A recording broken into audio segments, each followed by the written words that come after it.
This is the Empower Podcast. Released December 18th, 2022. Episode 613. It's a Keyzermas miracle.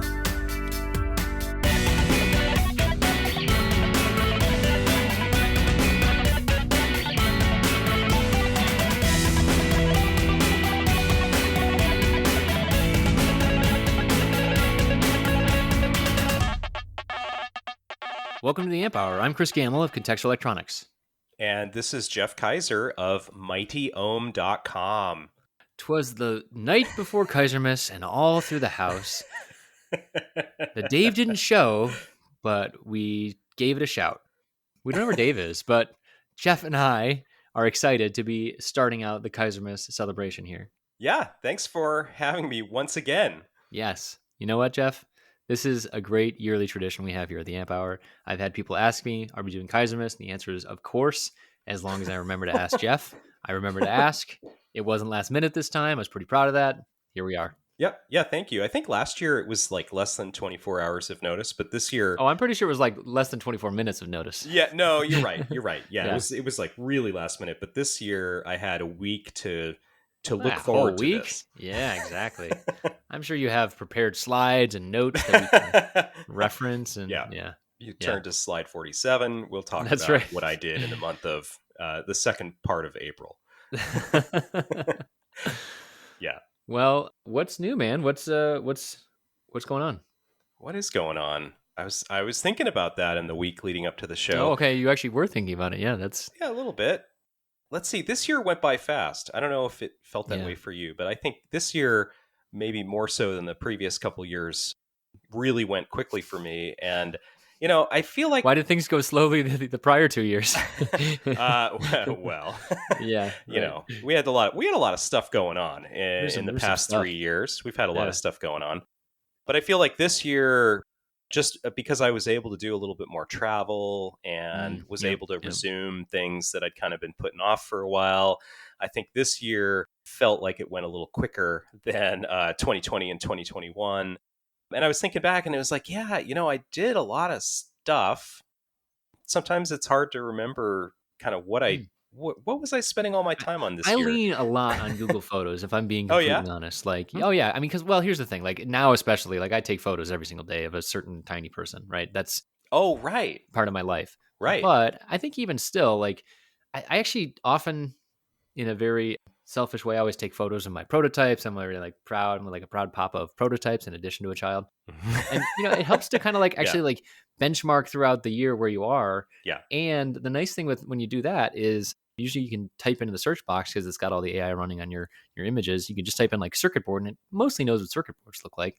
And then you can just see those. Yeah, I completely understand what you're saying. And I actually, this year, I put together a calendar for my wife. One of my Christmas, don't tell my wife, but one of my Christmas gifts to my wife is a calendar that has, you know, things that we did this year because we did a little bit of travel, more than we have recently.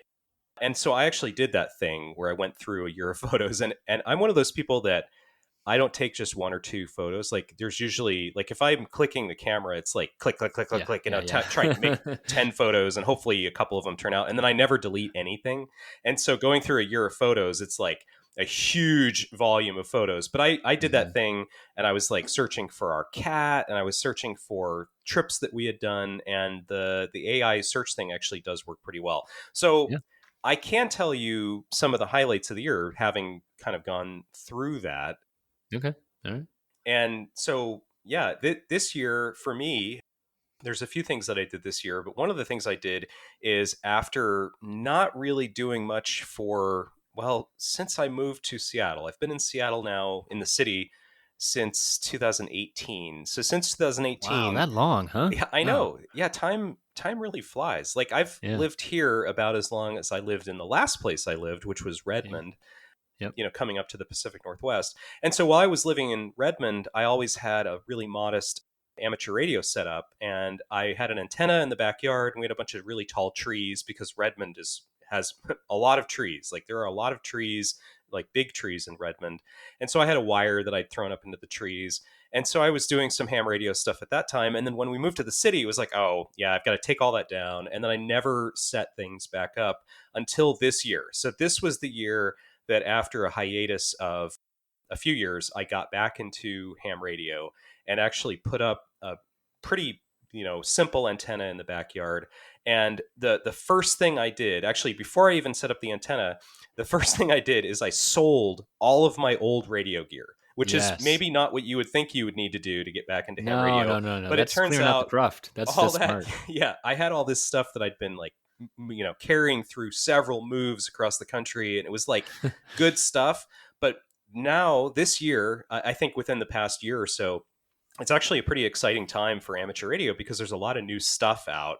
And there are these new, I think they're mostly software defined radios, which have become super, super popular in the past couple years.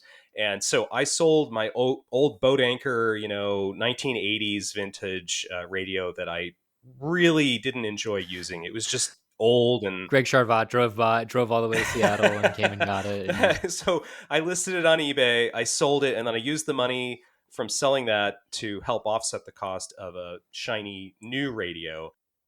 And I bought one that's, I think, pretty popular right now. It's a radio made by a company called ICOM, which, by the way, I think their North American sales office is like 20 minutes from my house, which is cool. It's in, I think, Kirkland. So it's here. I used to drive by their building on the way to work every day because it was off of the 520 freeway. You could see it. And then I think they moved. But anyway, so there's a little bit of a local connection, which is cool. But ICOM makes a couple wildly popular radios. And one of them is the IC 705, which is a portable, small, it's a low power, super portable radio that has a lot of features, but it's pretty easy to just throw it in a bag and carry it around. And there's a lot of trade-offs involved with buying a radio like that because of the low power, but it is an awesome radio once you learn how to use it. I set it up at home. I've also traveled with it. And that radio is what has gotten me back into ham radio.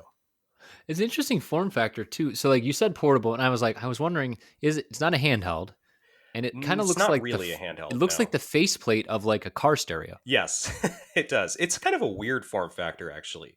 I mean, it's kind of a weird radio. How thick is it though? It's like it's like 3 inches or so thick. interesting. They're showing Depends it in on a the battery. backpack as well as like a optional backpack. So that, and people have gotten into backpacking with these. So I've used this radio at home. I've used it camping. I've got a cup holder mount that I can use to put it in the car. And so one of the things... I thought you meant you put the cup onto the radio. No. It's the other way around. Yeah, I get it. So the radio goes in the cup holder because it's pretty small. Yeah. And so for me, the thing that's made me interested in this has been that, so currently ham radio has these cycles that are caused primarily by the behavior of the sun. So there's these sunspot cycles, which kind of cause propagation in the HF or the high frequency bands. Those are the bands below, 50 megahertz. The propagation in those bands is heavily affected by solar activity, like sunspots and things happening, and like geomagnetic things on Earth and stuff. So this is like, really big picture things that are happening in our solar system affect whether I can talk to somebody in, from point A to point B using these radio wavelengths or frequencies that are below 50 megahertz. And right now in 2021, we're in what I would consider to be a pretty good part of the cycle. I actually don't know if we're on the way up or the way down. Somebody that's more into this stuff would know. But I can say that I've been... Jeffrey, I'd like to say we're in 2022 currently. Sorry. Sorry, 2022. 2022. Just wanted to make sure we level set for all the listeners, and also maybe just in case you got a little stuck. So in 2022, we're in a good place in the sunspot cycle. Give us a feel for this too. So like, okay, good means what? Good means that with a relatively simple setup and a relatively simple antenna, that I can set up a station here in Seattle and I can talk to somebody. And by talk, that's actually, it's a little more complicated than that. It's probably using like a digital mode, which is more efficient in terms of communicating further using less power. Sure. But anyway, I can quote unquote talk to somebody that is halfway around the world on just like 5 or 10 watts of power, which is that. Wow. That's like the thing about ham radio that, to me at least, is what makes ham radio interesting, because you've got this really in a lot of ways, crude station. Like, it's not like I have a giant tower with antennas on it and stuff like that. I Yeah. have Right. a Right. very simple antenna, which is set up in my backyard, which is not more than 15, 20 feet off the ground, Yeah. really, really simple. And with just a few watts of power, I can make a radio contact easily to Japan, for example, but also, if conditions are right, to South America, to Europe, to Australia, New Zealand, islands in the Pacific. Europe is hard from here, at least from the Pacific coast, because it's just there's a lot to go through to get to Europe. But if conditions are right, you can make it work. And the thing about the solar cycle and sunspots and propagation is that you are basically beholden to this ability to propagate a radio wave from point A to point B. If the radio wave doesn't want to go there, I can't make it go there. Like, I don't have enough. Yeah. I was gonna say, how directed is this? Right. Right. Right. It's So not so like. that's the thing, is you've Yeah. got to be very flexible about it, because you're basically, you're bouncing signals off of the ionosphere. They're going up into the upper reaches of the atmosphere. They're bouncing back down, and due to the relationship of the height of the ionosphere, you're making sort of this triangle, right, where you're bouncing the signal up. It's going from you. It's bouncing up, and then it's bouncing back down, and it's Single bounce landing or somewhere. multiple bounces? It can be single, it can be multiple, and it can also be kind of weird blends of stuff. And if stuff's close, it's not even doing that. It's actually propagating in other ways. But it's complex. And so, because of the ways, the mechanisms by which this stuff works, if the solar cycle is at the wrong time, like in a few years from now, you're not going to be able to do nearly as much of this. Like, it's just not going to Huh. work. And you might have to have a much bigger transmitter, or you might have to have a much bigger antenna, or Yeah. Then you're gonna be frankly, crying. You're gonna be like, "Where's my boat anchor?" well, yeah, Shark Bot will yeah. be laughing all the way to the bank. So I think it's really cool, just the like transient nature of this stuff, because even within a 24-hour period, this Yeah. stuff kind of comes and goes. And so there's certain frequencies that work well during the day, and there's some frequencies that work well at night. And so anyway, 2022, the year that we are currently living in and the year that we are recording this podcast, Probably. Yeah. Probably. is a yeah, assuming that you believe us, that is a good year. It is a good year for ham radio, because not only are the propagation things happening, and things are good from a propagation standpoint, but there's also all of these really cool, relatively new software defined radios like the ICOM IC705, which is what I have, that are allowing people to get on the air. And there's also the other part, which is that there are these digital modes, laptop based applications, which allow you to communicate further and to communicate with less power and a more modest station, because you're encoding the data that you're transmitting into a digital transmission that has error correction and things like that. So you're not Yeah. like Right. grabbing Right. the microphone and talking so much as your keyboard to keyboard, which works much better for these low power stations. And I think it's a lot of fun. That's super cool. Huh. Well, when you said you took this thing camping too, like, do you have just like lower expectations, or are you trying to just kind of talk domestically? Then what's the? I also see on the site that there's like a battery, like a 5 watt Yes. transmit through the battery sort of thing, and So it depends. So to be honest, my home station is so modest that my camping station is almost identical. So for me, it's just a little bit can I find a worse. bigger tree to chuck my antenna over? Well, so they're actually, yeah, that's a good point. So the things that you get when you're camping that are better or worse. So on the worst side, you can't plug into 110 AC, and so you're usually very power limited. So you've got batteries. In my case, if I run this radio on its internal battery, I automatically lose half of my transmit power, because it only transmits 5 watts if it uses the internal battery, which Yeah. is kind of annoying. I need to build a battery pack so I can get around that.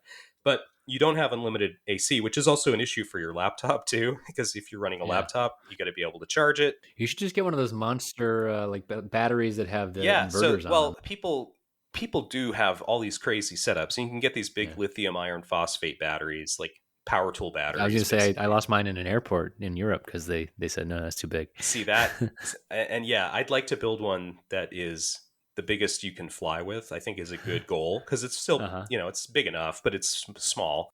Or you can just buy those too, just yeah. Sure, but Yeah. where's the fun in that? That is a good point. Yeah. Okay, sorry. So anyway, so you've got limited power, but generally a lot of other things are better.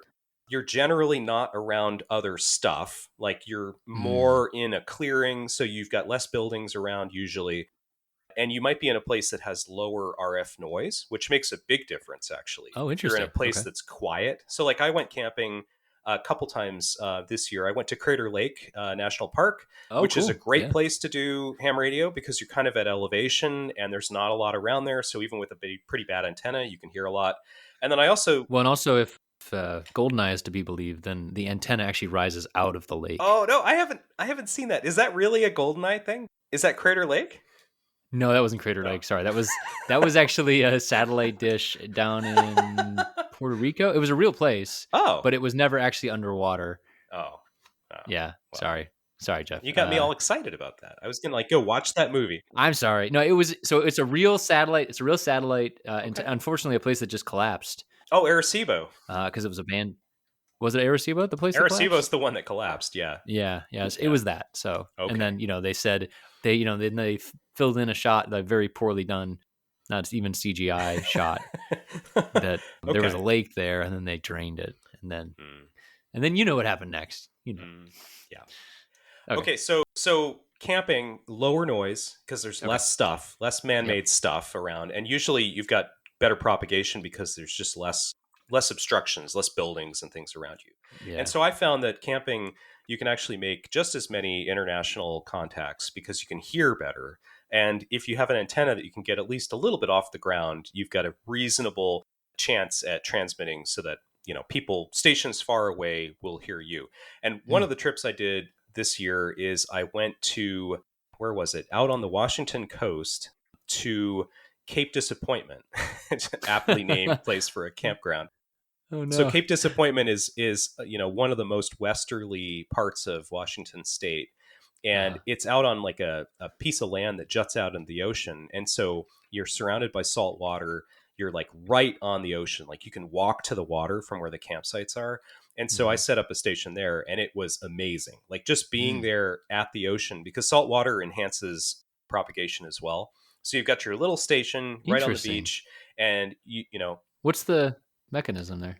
I think it's the conductivity of the ground. Huh. So if you set up your antenna, you're above like salt water makes a pretty good ground plane. And so that just Huh. enhances, it reduces the ground loss of propagation. I think I'm not a Wow. full fledged antenna engineer, but I think that it enhances the conductivity of the ground such that in certain types of propagation are enhanced. So would that have helped like Marconi when he was like going over the Atlantic Yes. versus Yeah. like going across the US sort of thing? Yes, big time. Huh. Yeah, ocean is Interesting. good. Ocean's good, Ocean good. especially like a vertical antenna that's Uh-huh. right on the ocean, like not like a short distance, but like where you're almost at the water, which is what I Uh, was, works really, really well. And one of the other things I did, so two things. So first of all, for this whole camping at parks ham radio thing, there's actually a big sort of contest, I guess. It's called Parks on the Air, which is a way of incentivizing ham radio operators to like get out there and do stuff. Is what you do is you make it a Go contest where you can get points. outside. Well, I I mean, you laugh about it, but it's actually had been this a like lot as a kid. wildly successful. So Uh-huh. because now you have a reason to be at this place, right? It's like, Yeah. oh, okay, I Yeah, yeah. can go to a campsite, and it has to be like a state or national park. But if you're within the boundaries of that park, now you can get points for like every contact that you make. And people are kind of in it to win. And you can get these like certificates and stuff. And there's no real, I don't think there's any real big prizes, but it's sort of a matter of pride to say, I've done this X amount of times. And so Hmm. I think that's caused a lot of people to be interested in operating from parks. And so now you've got good propagation, you've got great radios that are very capable, very portable, and now you have a contest which is incentivizing people to do this. And so all this has kind of come together in the year of 2022, which is this year, to make it such that a lot of people want to get outside and actually do this kind of stuff. So I've done that now. I've participated in this POTA contest a couple times, and the bar is pretty low. Like you just need to make 10 contacts in a single day, and I think it might be like a UTC day, so it's a little confusing.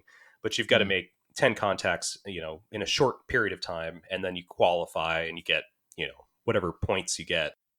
But the other thing I did and I'll keep this short because I know I'm rambling. The other thing I did is Jeff, if we is didn't like your stories, we wouldn't have you here. Like, this is just how you communicate. We all know this. so the other thing I did while I was out on the Washington coast is I don't know if you know this, but one of the biggest kite festivals in the United States Oh, occurs out in Long Beach, Washington, which is on the okay. Washington coast. And it's funny. Washington coast is not a well-traveled place. Like Yeah. Washingtonians don't go to the coast very much. It's like Marchy, right? It's not like beaches, right? It's cold and rainy and Yeah, gray okay. like Okay. most of the time, and so I think it Yeah. doesn't have quite the draw that like a lot of places with Right. beaches It's not do. it's not Long Beach. It's Long Beach, California, rather. I No, guess it says no, Long it's Beach. not that Long Beach. This is a different Yeah. Long Beach. Different You'd be Long really Beach. pissed if you woke up in the That's wrong right. Long Beach. Yeah, yeah. But the cool thing about this Long Beach is that A, you can drive on it, which is cool and Oh, that's unique, nice. and that was Yep. actually a lot of fun. And then B, they have this enormous kite festival, and I'd have to look up the name. I'm sure it's something I could look up too. It Yeah. is the Washington State International Kite Festival. So it's like a big deal. And I had been Yeah. meaning to go for years and years because I'd heard about it years ago.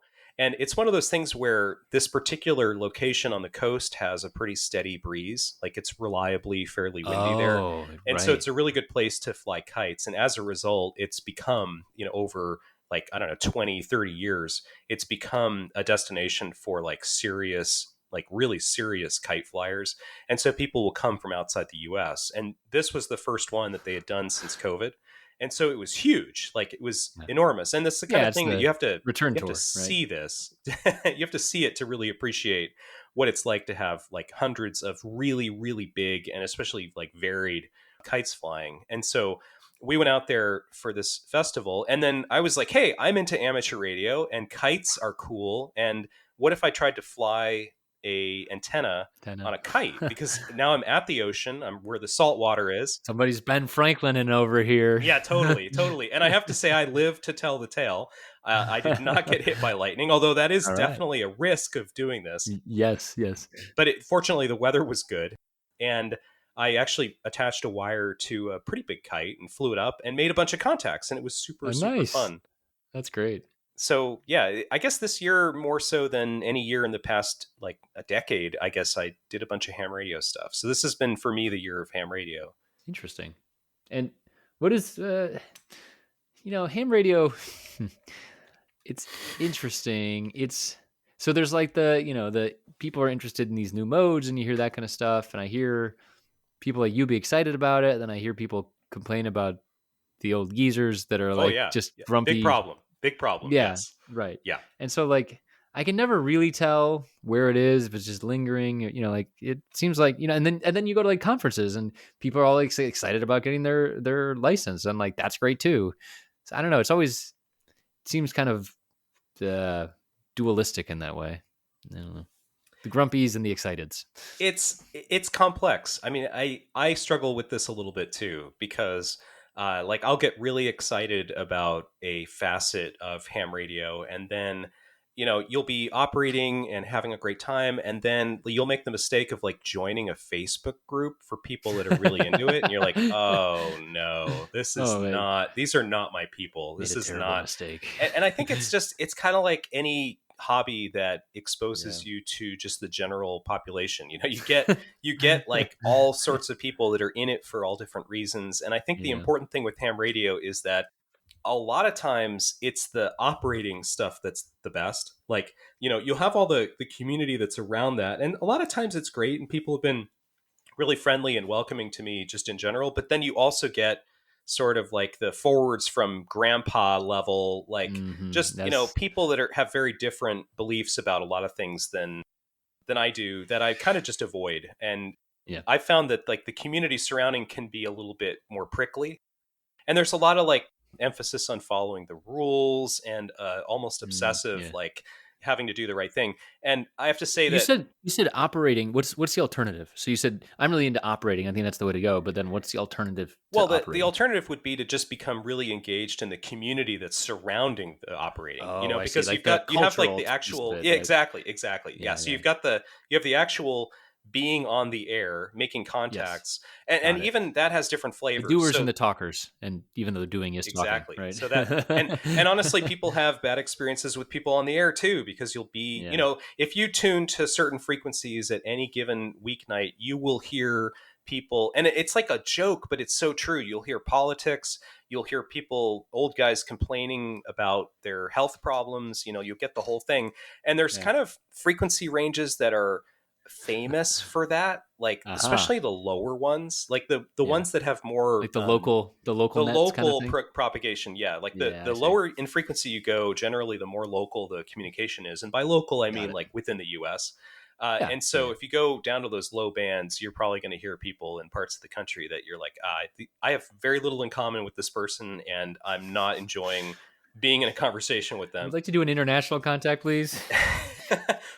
So yeah, I mean, yeah, Yeah. really, Okay. like, All right. so then you Interesting. pop up to a higher frequency, you get Got to it. a higher band that has better propagation outside the US or even within the US. And I have to say, I've had a lot of great interactions with people in the US, and that's one of the great things about these new digital modes too, is that Hmm. it's not so much a conversation as it is my station shares its location, and it shares a signal report, how good of Yep. the Yep. Yep. signal from the other station I'm receiving.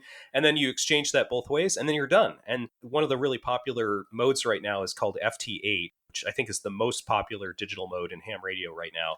And it's like a Hmm. keyboard to keyboard, very scripted. And a lot of people don't like it because you can't say, hey, how's the weather? Or like, how are you? It doesn't have that like keyboard kind of typing communication.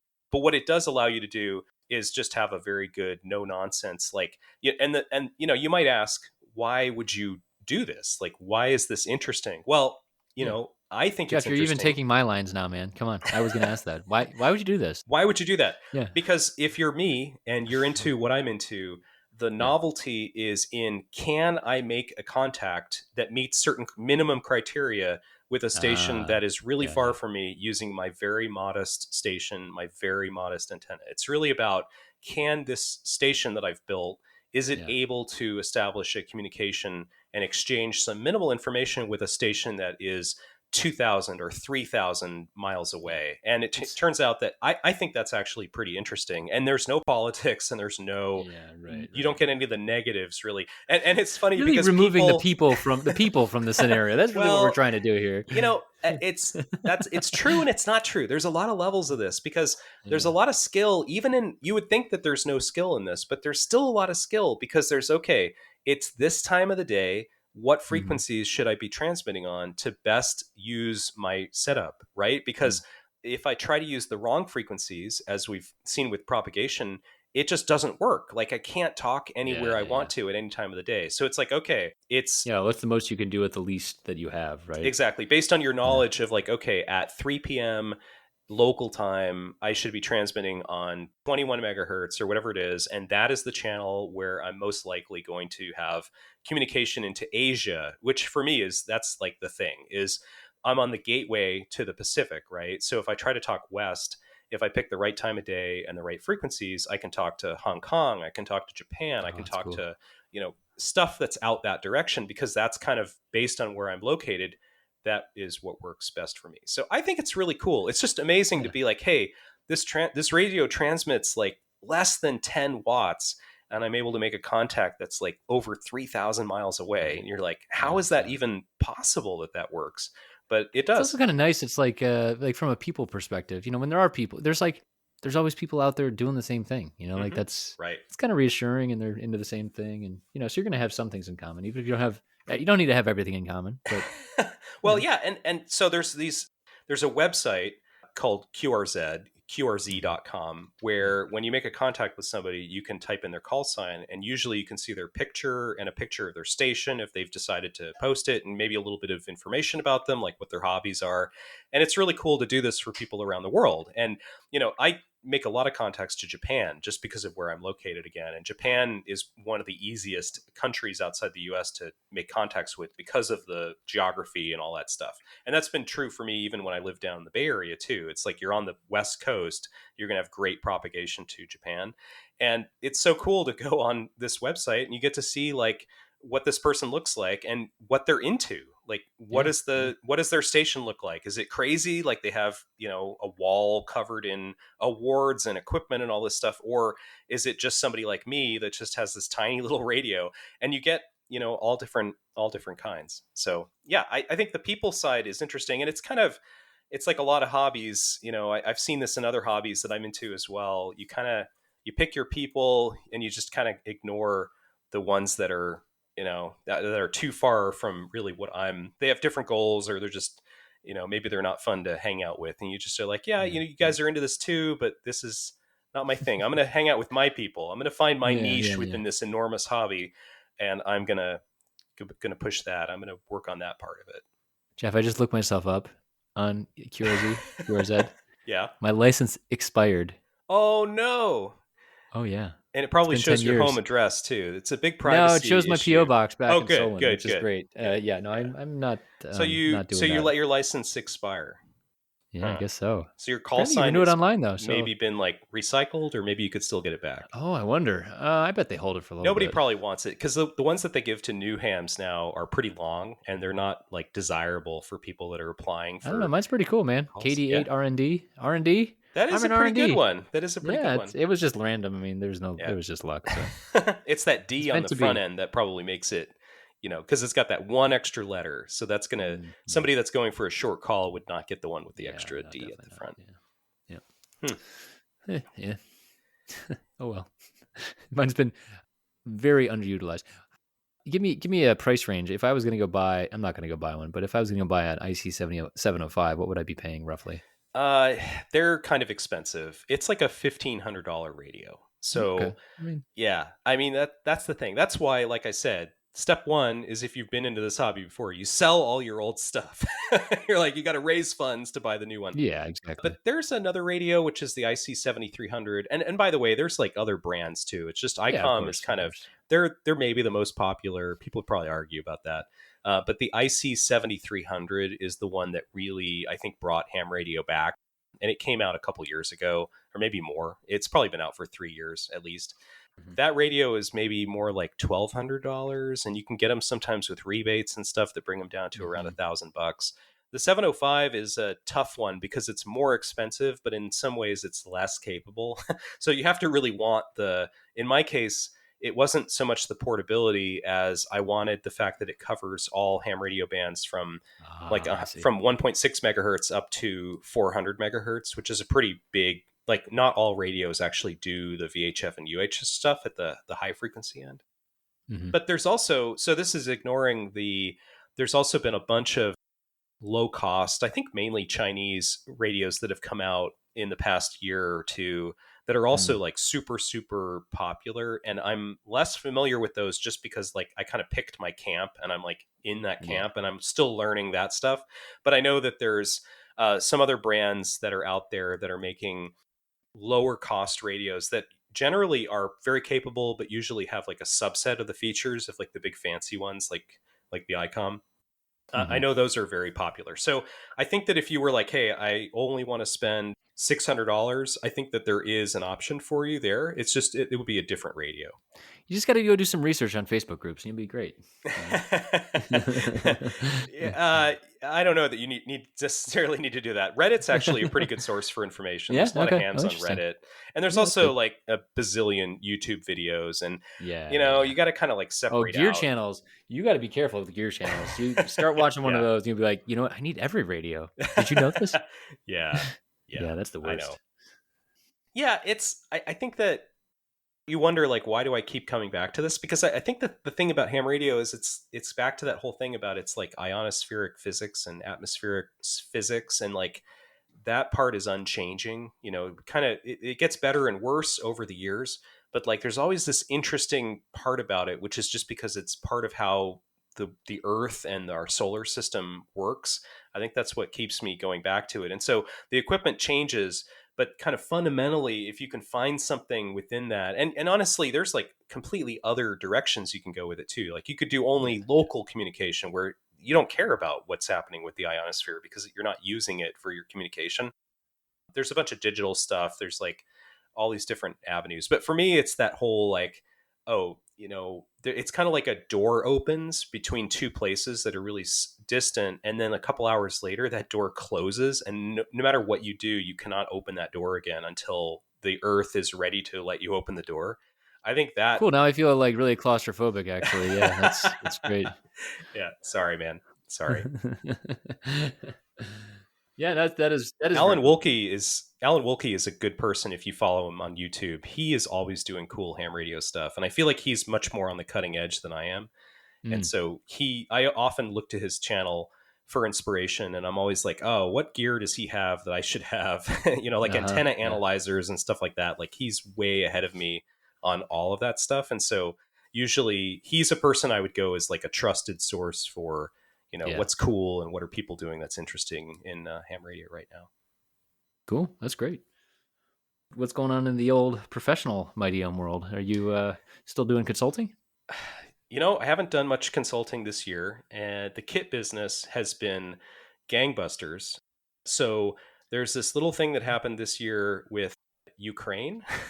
Oh yeah. And people at the beginning of the year, or maybe like March, April timeframe, got really worried about like instability in the world and the possibility of, I guess, like a nuclear meltdown or nuclear war.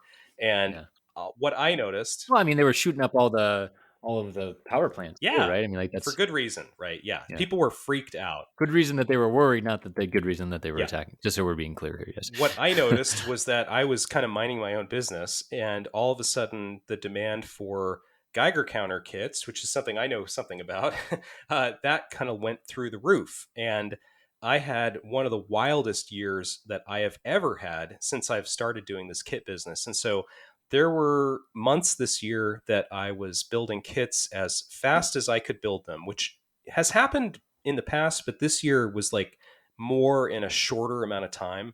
And it was kind of everything I could do to just try to keep stock and keep things going. And so I spent a good chunk of the early part of the year through the summer kind of recovering from that and trying to like rebuild stock. And of course, on top of that, you've got like the semiconductor supply chain I was and gonna just say like because everything is awful right now. you also have some Admiral parts on yours, right? Like some old dip Yeah. Admiral. Although the dips weren't as bad, I remember people saying like, "Oh, you should even switch to the dips because those are Yes. actually still I available." totally agree. Versus, So, yeah, so one of the things that's funny is that everyone complains about the supply chain. And in fact, I was just talking to a friend of mine yesterday. Do you know like the open, or not necessarily open, but the modular synthesizer thing yeah, is like, there's a lot of little companies that are making like these the Eurorack modules style and for stuff like that. Eurorack style synthesizer. Yeah, And 2022 has seen a lot of those guys close. And a no, that's lot too of them bad. have been complaining about supply chain issues, being like, and it's like the thing that I think is the most irritating, which is they're getting the same stuff that I've seen, which is supplier tells you it's going to be 6 months and you're like, okay, I'll make it work. I'll find a way to make it work. And then 6 months go by and they're like, oh, actually those parts are never going to come. You're never going Yeah, to get those parts. And to like that thing about having to wait those 6 months to get that answer, mm. that is like, it makes it almost impossible to run a small business if that is how your suppliers treat you. And it's disgusting. It's like awful that this is how this happens. We should have like some kind of rule where it's like, so I will give you my money, a chip company. Yeah. I will actually give you the money up front. You can hold my money for 6 months. You can Yeah. earn interest on it, which up Yeah. until recently didn't matter, but now Yeah. you'll actually earn interest on it. However, if you stiff me on the 6 month timeline, Yeah. I get Straight to to kick jail. you in the shin as Straight to hard jail. as I can. Yeah, straight to jail. Nice. Yeah. Yeah. I agree with you. Actually, you'd be surprised. Straight to jail. Yeah. So anyway, I guess I was talking to him about this, and this is a way, in my opinion, that the pandemic has kind of disproportionately hurt and impacted small businesses because they're the guys that can't deal with this. If you're Apple, you're like, I've got allocations, whatever, dudes, or you complain about you're the first in $1 billion line, that regardless. you lost, but that was like not the first $1 billion you were making in 2022. So you're like, whatever. But for the small Only guys, billion. it's like a huge, devastating thing. And so several of these small modular synthesizer companies have closed their doors.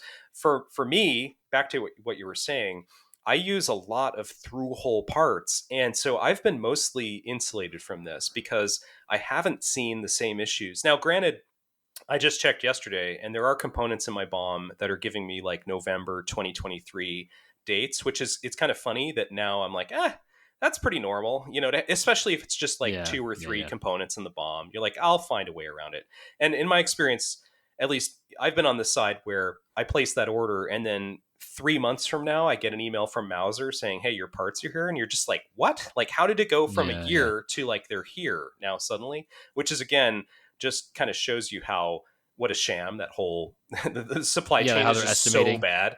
So Yeah, anyway, yeah. I have not had quite the same level of problems with component sourcing, and so I've been able to keep things going.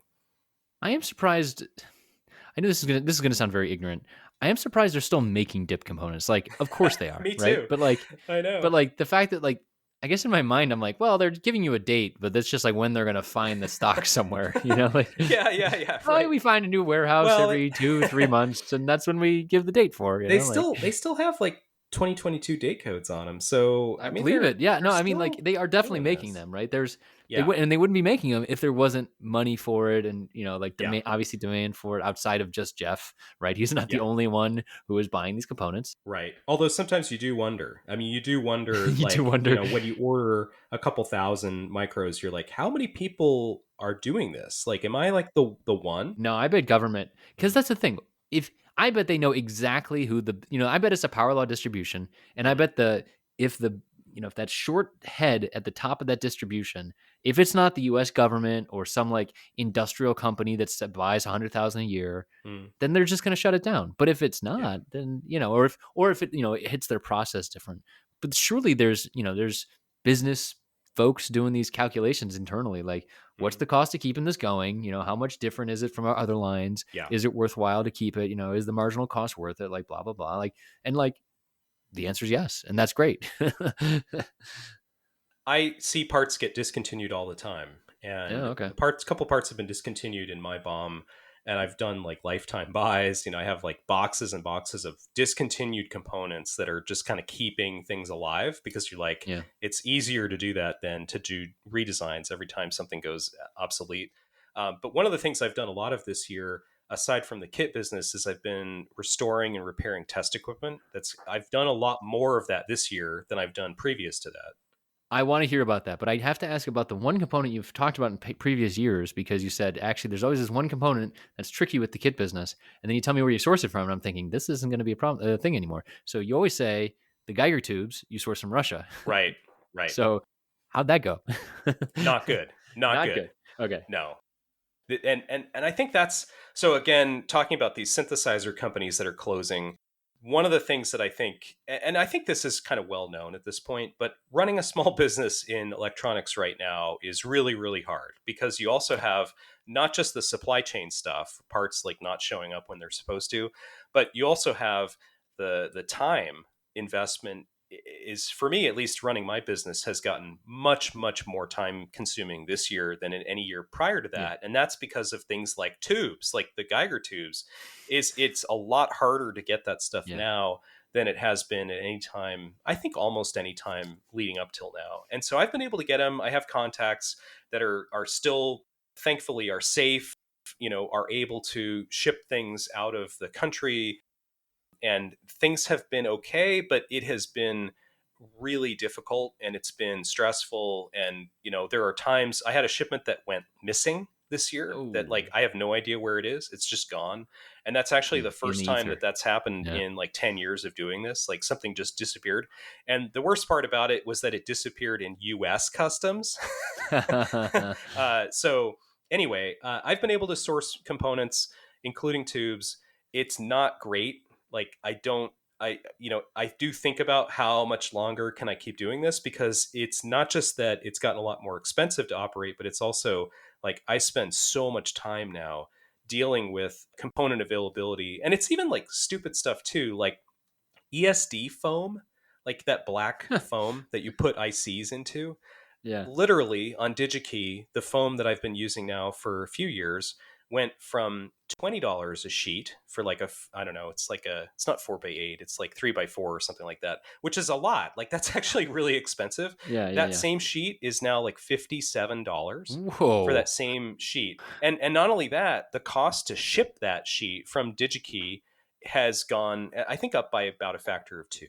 And so if you think about, if you divide that Wow. down to the cost per kit of that Yeah. little 1 by 2 inch square of foam, or it's not even, it's like 1 by 1.5 inch square of foam that goes into each Geiger counter kit. That is the kind of thing that's going to run me out of business. Like, and that's the thing that I lose sleep over is like that stuff. Foam. It's Yeah. actually not the resistors. It's not the microcontrollers, although you'd think, Yeah. but those prices have increased, but not at the levels that I'm seeing for like the other stuff, like packaging, things like stuff, packaging like boxes has gotten Right. more Right. expensive. Just like inflationary Tape. type stuff too, right? Yeah, exactly. Yeah. Tape, Right. like tape and like stupid stuff. So anyway, things are, I think, going pretty well, all things considered. Like, I've managed to overcome a lot of issues this year.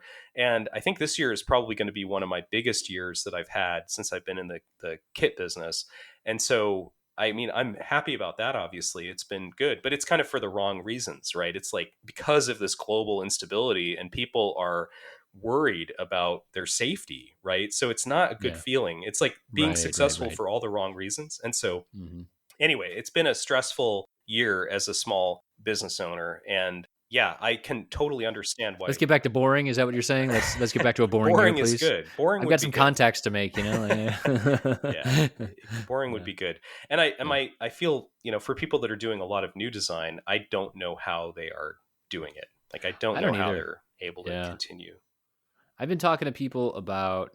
We just did a training through work, and I talked to some folks, and they're like, "Yeah, we're just trying a lot of new parts, and so I need to learn a lot of new ecosystems, that sort of thing." And I feel like on the micro side, which is pretty central to a lot of designs, and especially with like more and more peripherals getting pulled into designs and into chipsets as well, that it's just like you just get bounced to a lot of different ecosystems, and you have to be fast on your feet, which is tough, right? I mean, that's really tough to do, especially if you're getting like shuttled into an ecosystem that maybe isn't as well supported as you're used to. It's like, so I feel for people too, but that's the way the cookie crumbles. Yeah. So how is the okay? So sorry, I cut you off on the test equipment. Yep. You are now the proud owner of 8753. I think that happened actually last year still. So you are the adoptive parent of my old Yeah. DNA. Well, thank By you which I mean for you that. bought my child from me in that analogy. Yeah. But you took much better care of it. Well, I'm still doing work to it. So, Oh yeah, okay. so one of the things is if you collect old test equipment, you'll realize that like if you put up a bunch of shelves and you fill, and by the way, this stuff is all like really big, and so it takes Yeah. up a lot of space. And so one of the things I did this year is we converted our guest room into like an equipment storage room, which Yes, hate it. surprisingly my wife went along with, because she kind of saw how I was impacted by, like, I didn't have any visible floor space in my office. Like, you couldn't see the floor. Yeah. And so, and But now equipment on the guests come floor is over like and they're the like worst. Jeff, your bed's so uncomfortable. Like, yeah, you're sleeping on old HP Yeah, equipment. that's right. That's right. So one of the things I did is I put up a bunch of shelves. It was like a major effort, get all this stuff off the floor, which is like the worst Sure. place to have equipment because it That gets is kicked and definitely- it gets dirty and all this stuff. So anyway, I put this stuff up and then I'm looking at all of it and going, all of this stuff needs to be repaired in like some way. And so the 8753 is in good shape. So this year I did a bunch of work to it. I put in an LCD screen because the CRT was getting kind of weak on it. It was getting to be kind of hard to read the CRT because the intensity was going down, which is just like old age, typical CRT stuff. It's gonna happen to all of us, actually. Our eyesight goes. We're all going to become, our maybe intensity is your gonna go eyes down. are need a little replacement there too. So I put in an LCD kit. I upgraded the firmware to the latest, and that reminds me. So one of the things that happened this year was that Agilent like took down a bunch of websites that were hosting like vintage test equipment information, and I'm still pissed off about it. And I think there was like a bunch of drama and politics internally, and I mentioned this to Daniel Bogdanoff about like, hey, is there anything you can do? And he like looked into it, and I think it might have been one of those things where he was like, whoa, like that's a That's a mess. I'm not gonna And touch that with a so, 10-foot pole. so nothing ever happened. But anyway, Yeah, yeah. finding firmware images for vintage VNAs has gotten like way Now you're harder. downloading from shady like forum Well, hosted totally, sites. yeah. Or you're like Yeah, yeah, posting on the message boards, being like, "Hey, does yeah, anyone have firmware? Blah blah blah for this yeah, thing." And yeah, like, fortunately, there are a lot of people who are really obsessive about yeah. maintaining these things, and so like, I Right, was but that able to doesn't get last firmware forever, images. right? I mean, that's the Yeah, downside, is I that it's know. like when, everybody kind of gets off the internet, or, as Yeah, people are aging out, it's just like that's yeah. not going to be a thing anymore. So, And so and that's actually part of what's kind of kept me in it, because I actually feel like right now this stuff is getting much harder to maintain because it's breaking a lot more. And also the information, like the websites and stuff are, the 1990s GeoCities websites are going down.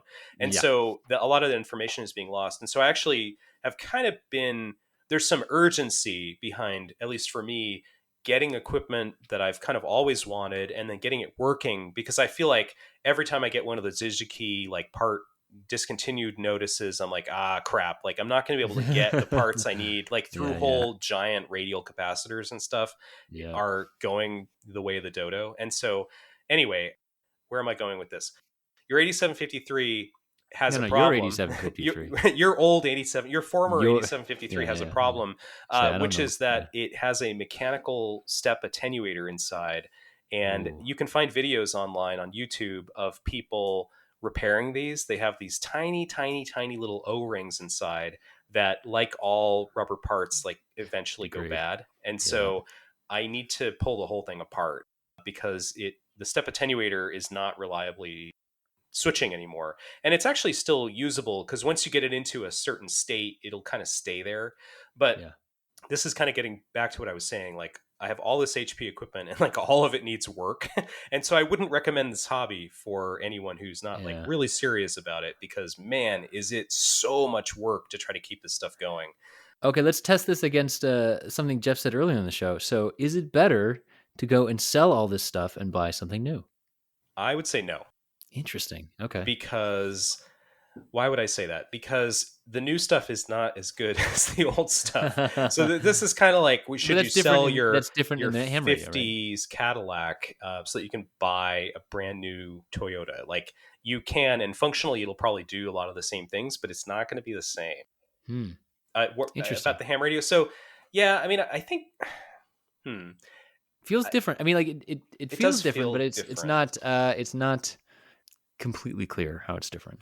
I think that if I was if I was doing this and I relied on this for my income, as I guess I do in a way, like this old equipment, I've actually used it for contract work, and it has certainly been very valuable. But if it was something I was doing every day and I was relying on this equipment to like, do my 9 to 5 job, and it needed to work, and I could afford to replace it, I think that I would probably go for something newer. So like if I was at a big Mhm. corporation, I would not have the patience, because like no one at a big corporation Yeah. is Right. like recapping the power supplies in their oscilloscopes. Like Right. that's No. not a No. No. thing people are They sell it to doing. someone who does that professionally, and then that person goes and does it and sells it. That's You know, right. Yeah. there's like Yeah. secondary Yeah. market because of that sort of That's thing. right. Right. That's right. And Yeah. so, but for me, why do I do it? Well, it's because if I'm willing and able to spend the time on it, I'm rewarded with an instrument which is usually better engineered than the new stuff sometimes, or at least it's Oh, like it interesting. Okay. represents different compromises, right? Okay. So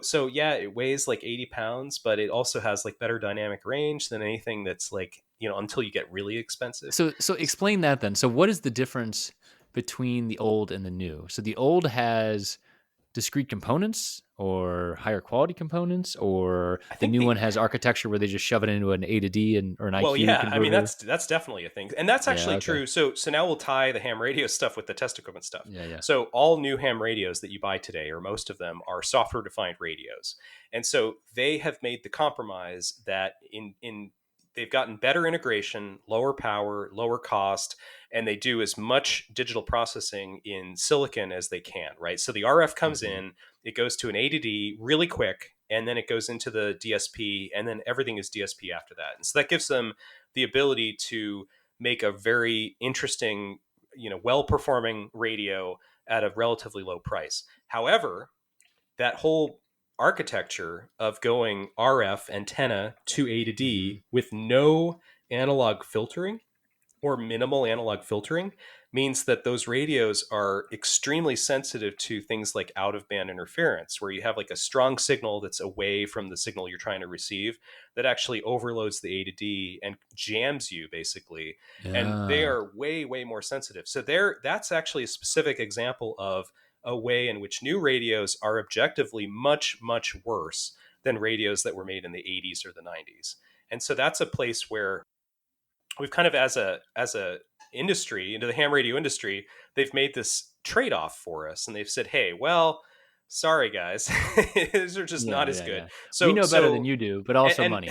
and they I think make this money is the trade-off. big thing, right? They make this, well, sure, but they also make this trade-off knowing that most ham radio operators don't need that extreme interference rejection, that they're fine Yeah, yeah. having the lower. But it's not everybody. And so if you live on like a mountaintop where you've got a big transmitter, or like in LA where my friend lives, where he can't use his radio because it gets overloaded by like all the transmitters that are around Right, him, right. LAX alone will do you in. then that sucks for that guy. Yeah. And so anyway, test equipment is kind of the same way where, yeah, you're absolutely right. There's a lot more digital processing now that's done in silicon that's replacing analog. And I think that, like, for example, I got a demo not that long ago. The company will remain nameless, but I got a demo of a vector network analyzer from a company that's well known that makes kind of generally less expensive test equipment, although this was actually pretty expensive for what it was. And I compared it side by So we'll be side. able to guess who this is by the end of the story. I compared it side by side with the 8753. So the 8753 is a classic HP vector network analyzer from the Sure. 80s, right? It's old, Mine old was, technology, or maybe sorry, the 90s. Sorry. yours is the early 90s, I believe. Sorry, 8753D, I guess, is 90s, but they'd been Is making 90s. them long before that. There was the Yes, C and that's the right. B and the A. So That's right. anyway, it's Yeah. kind of like an old design, but it is pretty good performance. And so if you compare it side by side with this new VNA, Newfangled. you'll find that the new VNA actually has much, much, much worse dynamic range, especially below like 2 gigahertz. It had a bunch of spurs and it was just like kind of yucky looking below 2 gigahertz. And so it clearly was not able to deliver the same fidelity of measurement below 2 gigahertz as this 1990 whatever VNA from HP. And I think that's really where I feel like we kind of lose something by just grabbing the latest and greatest. Because truthfully, if I got like a state of the art Keysight VNA and I spent, $250,000, I could get something that functionally is like better in every way. But if I don't want to spend the $250,000, it's actually kind of hard. Like if I wanted to spend $10,000, then you're like, oh man, I got to make these compromises to get something that can kind of do, it doesn't do all the same stuff. Like maybe it's okay for like a lot of day-to-day tasks, but the HP stuff, I mean, the thing about it, I'm a sucker like for, and it's true of like for cars and for other things. Like I love things that break down. I love things that you look at like vintage HP gear, and it's true of Tektronix and Keithley and whatever. But vintage HP gear, I'm more familiar with because that's kind of been my world. You look at this stuff, you take it apart, and it is incredibly well engineered. And it's also you get to know it at a level where you're like, okay, yeah, it's incredibly well engineered, but man, they really sucked at doing this thing. Like, especially there's ways that you disassemble this equipment that you're like, oh God, like this was not made to be serviceable. Like this is awful trying to take this stuff apart. But by and large, you look at it and you get to see the fruits of the engineers who worked for a company that, especially at that time, was like at the top of its game. Like there was no better company at doing this than HP in the 90s. This is like the glory days for HP. And don't get me wrong, they still make great stuff, but there's a moment in time which is represented by this aesthetic of this big, heavy, boxy test equipment that is just like it's so much like function over everything else. Like it just works really well. It's not beautiful. It's not pretty. I think it's elegant, but it doesn't meet modern definitions of like, it's not like sexy equipment. It's like an elegant 80-pound gray box. Gray box that makes a lot of fan noise and is really loud, and has like a horrible disk drive interface and blah, blah, blah. But anyway, I think that there's something. So I read a book kind of a long time ago, and I think it might have been like Bob Pease's book. He had that book about analog design that came troubleshooting. out. Troubleshooting analog circuits. I think it was Bob Pease's book. in which he talks about kind of his career and how he got started. And I think it was Bob Pease that when he was in college, he was forced to repair test equipment. And because he couldn't afford the real stuff, like he had to fix broken stuff in order to put his lab together. And if it's not Bob Pease, you'll have to forgive me, but I think it's Bob Pease. And one of the things that he says in this book is that there is no better way to learn about electronics than to repair old test equipment, because it forces you to learn how it works. And the stuff is not easy. Like I have to say, after spending a lot of this year, like working on a bunch of stuff and fixing a bunch of stuff, it is very, very difficult, and it stresses everything. Like it stresses your tools. Like you have to have the right screwdrivers, and like there's all these weird bits and things for taking stuff apart. There's a lot of manual dexterity. You got to have a really good soldering setup. You got to have a really good desoldering setup. You got to have access to components. Like it takes years to put together a lab that is capable of, I would argue, disassembling, repairing, and assembling something like an 8753 without screwing it up, without like breaking it further by disassembling it. And that's kind of been a thing that for me was a priority. I wanted to get to that point where I could work on this stuff. And I haven't fixed the 8753 yet, because I fixed a bunch of other stuff that was easier kind of leading up to it. But I've also learned a tremendous amount. And it's been stuff from not just circuits, but how to test circuits. Like how do you look for ripple and power supply rails, and how it turns out it's not so easy to do this stuff sometimes. But also like how hard do you tighten screws before you strip them, and like which screws are the most strippable? Like what are the ones that you accidentally strip the most? Well, for me they're sheet metal screws, I think, are the worst, and you learn to have an appreciation for that. So I would argue, I agree with Bob Pease about this process of taking apart and repairing vintage test equipment is a great way to learn that you're actually not very good at it, and that you have a long way to go. And so for me, that's kind of been a process that I've been going through this year. And I feel like I've learned quite a lot for it. Jeff, you've actually said test equipment so many times. It actually activated the EEV blog forum, and it lit up so brightly that it actually called Dave to the show, and now Dave is here. I have materialized. The Keyzermas miracle. It's a Keyzermas miracle. Oh yeah. We knew we weren't going to get through a show without a miracle. It is a Christmas miracle. That's right. Dave. I've been here all along. I was just waiting for a mention of vintage test equipment to come into the over. Oh, but that reminds me of my first job. Yeah. Actually, well, it wasn't my first job, but my first job in the seismic industry. Actually, have I ever told this story before? My first day, certainly working in the seismic certainly industry. You have. Go for it again, Dave. Yeah, but my first day working in the sorry for being late, by the way. Calendar didn't remind me, and these guys started without me. Oh well, sorry. Yeah. Unbelievable. Hey, man. Unbelievable. Yeah, I'm a family man now. Yeah.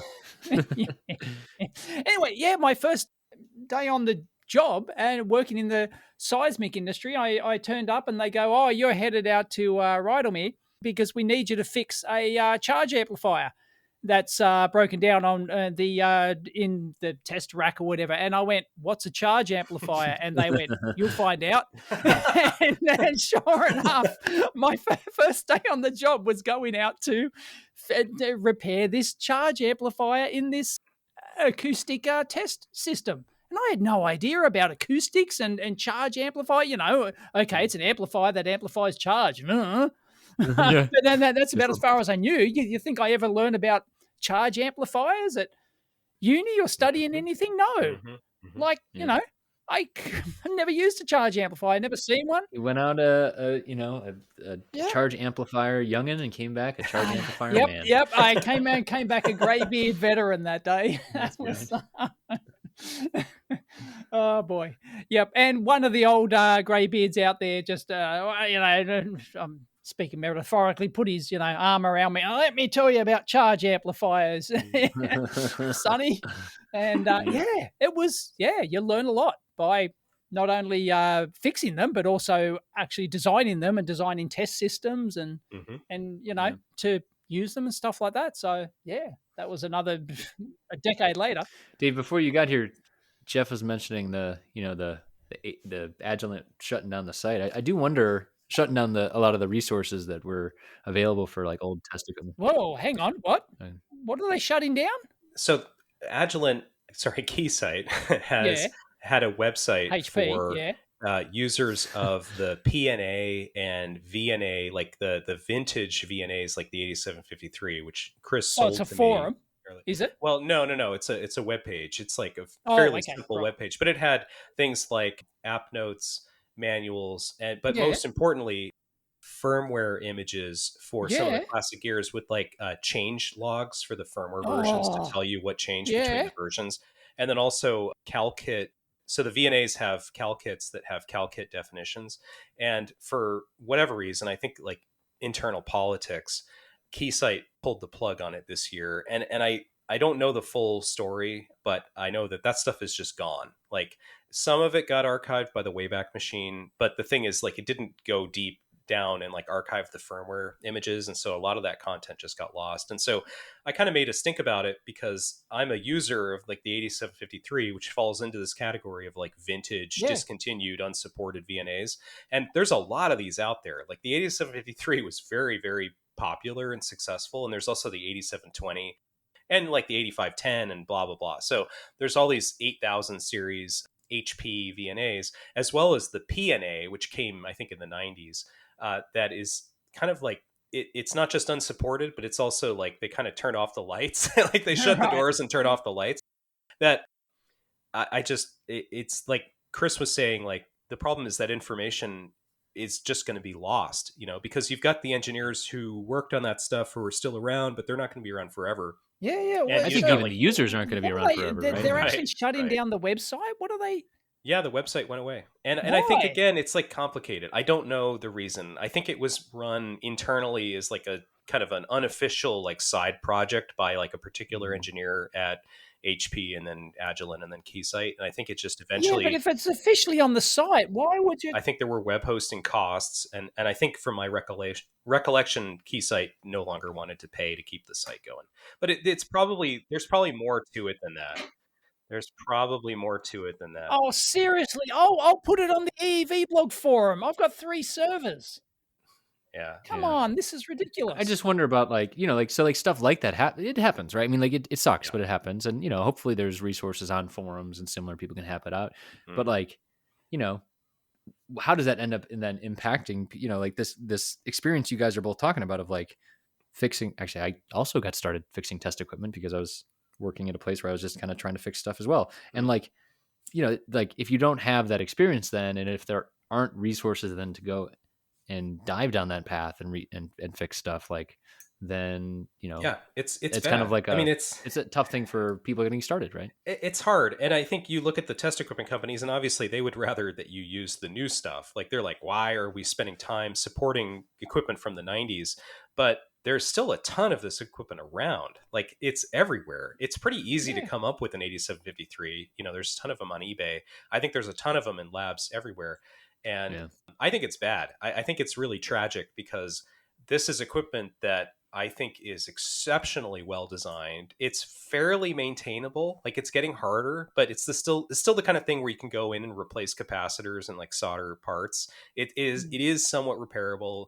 It's typically extremely well documented. The service manuals are usually, until they got into that clip bullshit, like they were fairly well documented. You could actually get component level information. And so you've got a lot of the ingredients there to keep this stuff running forever, but then they pull the plug on the website and like, oh, you need that firmware revision because you don't want to run like, this old crappy firmware on your 8753. Like, nope, you now need to find that somewhere by talking to somebody. So yeah, I think it's upsetting, and I get why it's not a priority to the company, but it's also like, this is part of their legacy and history. Yeah, I mean, these are iconic instruments. Yeah, but you hand it over. You just don't just get rid of it. I would happily devote the resources and the server space and the cost to keep that stuff going. Mm-hmm. Like, this is just insane. Is there any like official, and did they make like an official announcement or anything? Yeah, there was an official announcement on the webpage, which is now gone. Oh, okay. All right. And it basically said, even like, the announcement's gone. And the way that they did it actually was particularly troublesome because what they did is they added the announcement to the website saying like, buy May 1st or July 1st or whatever it was, this content will be gone. But then in the process of doing that, they took down some of the content. And so some of the content was immediately gone. And that was where I got into trouble, because I was looking for firmware images for the 8753, and I couldn't find them because they were already gone. And then the rest of the P&A stuff went, a few weeks later. So it was like, it had been online, had been on the site for like 20 years, 30 years. And then all of a sudden, boop, it's just gone within a few weeks. So yeah, it was a shitty thing to do, shitty thing to happen. I don't know the politics. I don't know what happened inside. I don't want to get anybody in trouble inside Keysight, because I know there are people that I think tried to keep this running forever, but it didn't work out. Was it like a fancy pantsy website, or was it just like no, it was very a list of files? 1990s. Was it just, right. It was just a HTML. I mean, I can send you a URL to it. The Wayback Machine grabbed a lot of it, and you can see it's just like very, very bare bones. Yeah, but the Wayback wouldn't have grabbed the binaries and stuff like that. So exactly. Yeah. That's why it's so upsetting. Come on. No, I'm going to have to get to the bottom of this, and I'll see if I can revive that on the EV blog server. That's just sweet. Yep. Yeah. Jeff, what else is on your shelves of things to be fixed yet? So I still have some dynamic signal analyzers, which we talked about last year. We'll talk about it next year. Don't worry about it. You got time. Those are still. I have one literally sitting right next to me that is like the chassis had a big crack in it, and so I had to take it all apart. It's one of those giant, I think they're like System 6 or something chassis that HP used in the 90s or the late 80s. It's a 3562A. I can't see the nameplate is like the wrong way for me. But I've got one of those that I'm actually fixing up to sell, because one of the other things is I'm trying to downsize. Just got way too much stuff. So I've got a 3562 I'm trying to sell. Then I also picked up, the MDAs, the 53310As. They're HP. I think they're like late 90s. They made them into the 2000s. They are really fancy frequency counters that have CRTs. They're CRT? Capable of, so the 53310A, it's a modulation domain analyzer. Oh, okay, right. Oh, yes. So I picked up a couple of those not that long ago. And one thing for anybody that ever shops for them, they are all broken. Like, you will never buy one that is not broken. And they'll be broken in a number of ways, but the most common way, mine were broken in a few ways, but the most common way is that HP used like the crappiest power supplies possible in them. And they are all, the capacitors are all leaking. Like, you won't know that they're leaking, except that the rails will drift out of spec. And as soon as you take them apart and start replacing capacitors, you'll see there's this 1,000 microfarad cap that they used like 20 of. They are all leaking, like all of them, 100% of them are leaking. And a lot of them still test in spec, which is just like I don't know how that works. But anyway, they have really bad power supplies. And so if you ever pick one up, it probably has, like, it should be recapped immediately, because it's going to destroy itself if you just let the electrolyte sit on the board. So I had two of those that the PSU was bad. And then I've also been fixing some other issues with them and doing like some upgrades too. Like, you can get options for them and unlock them in software and stuff like that. So, and doing firmware updates. So those are here, hoping to sell one of those. I'm really, it's funny. One of the things, I don't know if you've noticed this, Dave, but with test equipment, if you fix one, it's like way easier to do it again. And so I've noticed, and also once you're shopping for equipment, you're like, it takes you 6 months, and you find one, and then for some reason one shows up the next day. Exactly. Like, shoot, every like, time. I don't need two of these, but like the price is right. And so but I'll take one of the things I've done this year, which probably shows me as like a true test equipment hoarder, is that I don't buy just one of something. I usually end up with two or three of them. One for parts. And then, hopefully it's like a catch and release program, except all I've been doing is catching. There's a lot of catching and no releasing happening. Exactly. Our father's generations, they did this, and then the cars just sat rusting in the yard. Yeah, but now they sit rusting in a nice temperature controlled lab. So one of the things, one of the motivators of this is that I worked on a contracting project last year, and it was one of those things where you come into the program, there's like a huge crisis, and it needs to be solved like yesterday. And one of the things about test equipment is that a lot of times you can't just get it at a moment's notice, especially if it's something weird, like say like an MDA, for example. Oh, Like yeah. if you just were like, hey, tomorrow I need to have an HP MDA. Yeah, good luck. You'll end up spending like $2,000 on one because you have to buy it from one of those test equipment dealers, and probably still needs the power supply to be recapped, right? And so one of the things I realized, and this goes for like EMC stuff too, there's like these EMC high pass filters that are pretty common, but if you just try to buy one, you'll spend 3 times what they're worth because people tend to hang on to them, which I'm guilty of. And so what I've started doing is for things like that, if I see one, especially if it's really cheap, I'll just buy it and be like, hey, now I have that thing. Because if I get on one of these projects where the problem needs to be solved yesterday, the last thing you need to do is to be looking for test equipment, right? That like it's a major drag to have, because the thing is with vintage stuff, it could take like How do you 6 know you need that months. thing though? How did you know you needed that? You have to be good at guessing. To be good at No. guessing. I mean, I don't know what this thing is still. So like, you got into this project. You know that you needed modulation domain analyzers or something like it to do this function. Right. So what did you do the first time? Did you already have access to one at a company? What did I do? What do you use this thing for? I don't know what this is. What the hell is this thing? The first time I made do without it. I was able to use an oscilloscope instead and just use like frequency counter function on an oscilloscope.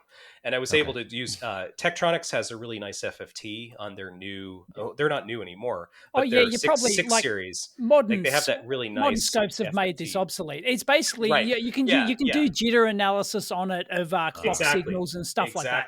Exactly. That's like, so now you can do this stuff with big fancy scopes, but I'm not going to have like a Tech 6 series scope just sitting around here, right? It's like way too big of an investment. And so that's the kind of thing where you can rent it if it's something that you're needing for a specific project. But this kind of gets back into why do you collect all this weird old equipment? And I don't have to explain this to Dave. Because someday, huh? That's the answer? No. It's because this stuff, much like repairing old equipment, sort of forces you to learn how equipment works. The older stuff, it helps you learn. They tend to come at things from a different angle. And so like, yeah, you can do this with a modern scope, but it's not going to be quite the same thing. And if you have like the old piece of equipment that was sort of the category leader in this area, kind of like how the 8753, like a category leader in like kind of lowish cost VNAs, you see how they do things, and it actually makes you a better engineer because you're like, okay, I get it. I understand the philosophy behind, like the MDA is a weird piece of equipment. It's a strange piece of equipment. It's kind of like, why did they design this? Yeah, donkeys years ago. I never saw anyone use it. I don't think.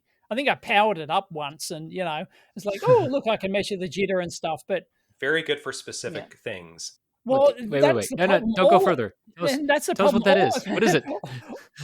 Like modern scopes and modern test equipment has, because it's all digitized now and everything else. It's got huge amounts of processing, and you can just throw processing and software and sampling power at a problem these days. Whereas back then you needed specific instruments. Now, recently, if I asked you, okay, where we have this clock, I need you to measure the jitter on it. How would you do it? Right? You wouldn't think of a modulation domain analyzer. Yeah. Okay, so that is like a use case here. Or another good use case is, so say you need to know the settling time of a frequency source. So you have a frequency source which changes frequency periodically, and it doesn't do it instantaneously. It takes some time for it to change frequency, and then sort of drifts onto, like it goes out of lock and then it comes back into lock. The MDA is the instrument that would allow you to see that on a graph versus time, because what the MDA does is it's a device which plots frequency versus time. So unlike an oscilloscope, which is voltage versus time, or a spectrum analyzer, which is frequency, or sorry, wait a minute, no. So amplitude versus frequency. Amplitude versus frequency. The MDA, I need to actually look at the front panel because it has like a little diagram of this. So the MDA is frequency versus time. So it's sort of like in between oscilloscope and a spectrum analyzer, and it allows you to do unique things like characterize oscillators, and you can see how oscillators settle and drift, and you can also use it to look at phase noise and to look at how noisy frequency sources are. And the thing about the MDA is that they are capable of very, very, very, very precise measurements, like kind of ridiculously. Like if you take a GPS disciplined oscillator and you connect it to an MDA, you can get like parts per billion frequency accuracy out of it. And it'll actually show you on the display, like how your oscillator is performing in like a parts per billion kind of a way, which is pretty impressive. Like it's kind of this crazy thing. And so that's like, not everyone's going to have an MDA just on their shelf, but when you need one, right. you can do a lot of the same functionality with a new scope, but probably not exactly the same thing.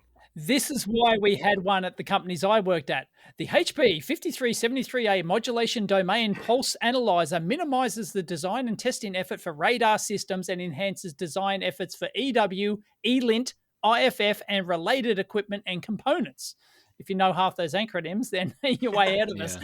The analyzer measures modulation and carrier frequency on pulsed RF signals. So if you're like, as I said, like a pulsed radar signal or a sonar signal, like a pulsed like underwater sonar or something like that, that actually pulses off and on. You need to know the recovery time and the on time and the settling time and all sorts of, things like that. And so that makes sense. Will measure envelope parameters such as pulse width and PRI, peak envelope power, percent amplitude modulation, jitter, and more.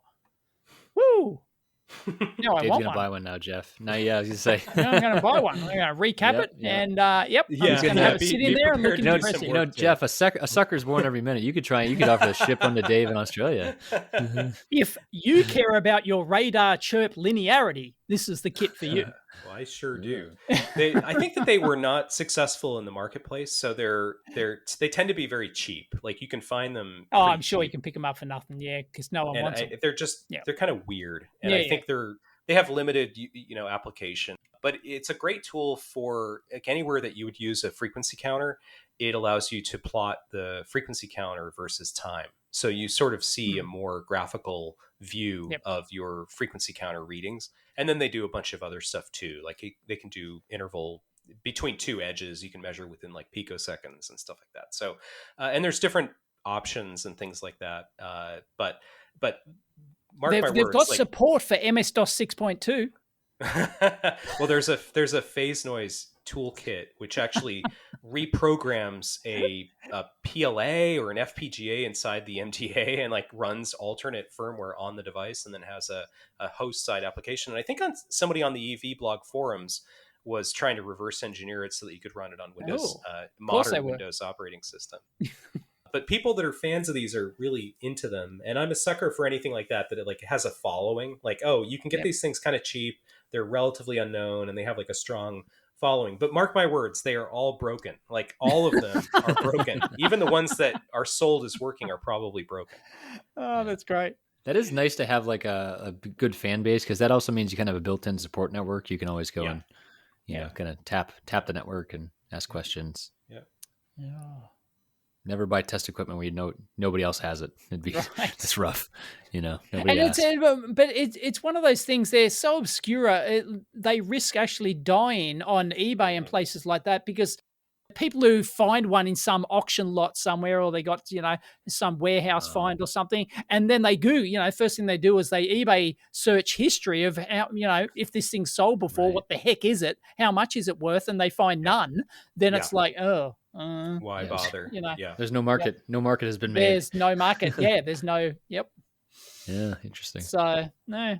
Anyway, but as the eBay sellers, they all know, look to search for the history of it, and this is how you can be amazed at how old test gear can actually retain their prices, is because they have a history, an ongoing history of people willing to pay those sorts of prices.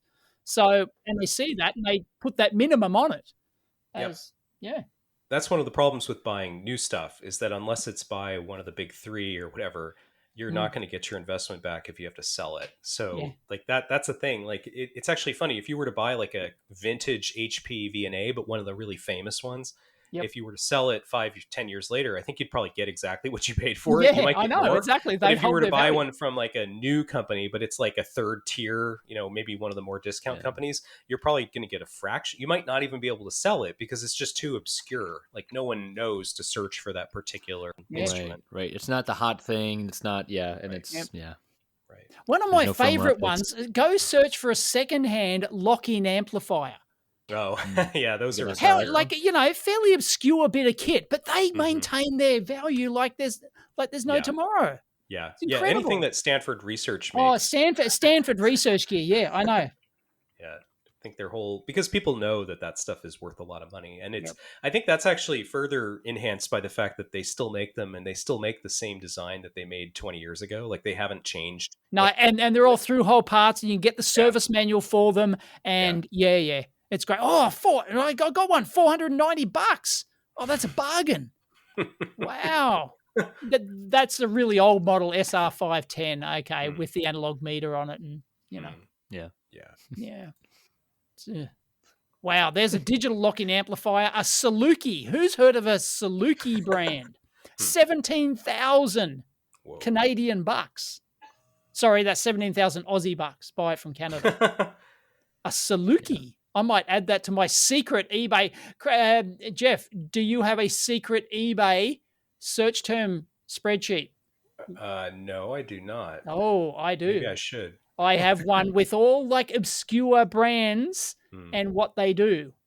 All these obscure brands so that I know to, if I need something. Tips and really tricks obscure. of hoarders everywhere, folks. I got this extensive spreadsheet with brand, these obscure brand names you've never heard of. Some, guys, this is a sickness. Yeah, and, I know, totally.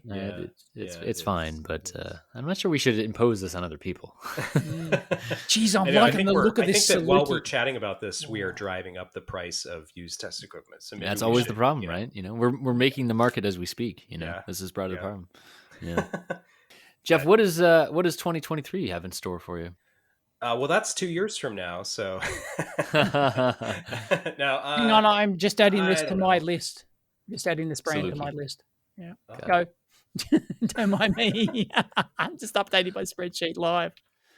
I have no idea. Let's see. I think I'm still so focused on 2022 that for me, the holidays are usually a busy time for the kit business, and actually hasn't been as busy as I had hoped. So it's been a little bit slower this month. Sometimes January is a big month for me too, because I think kids are home from school, building projects, college kids are looking for something fun to do. And a lot of times I've sold a bunch of kits in January, but things have been, most people who are doing last minute shopping, that's when they usually buy the Geiger kits. In January?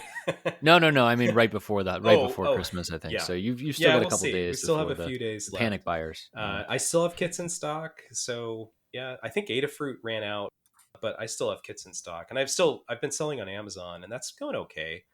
So I still have kits on Amazon if anybody wants to check out something fun to build over the holidays. But yeah, I honestly don't know. 2023 is kind of a blank for me right now. I think I'm very much like in the moment, just trying to get stuff out the door, get stuff done. Usually I kind of am like this until January, and then I get to take a deep breath after I restock some stuff. Then it usually gives me a moment to kind of collect myself, because my busiest season is usually around the holidays, and then usually in the spring too. And then I usually have a really slow summer.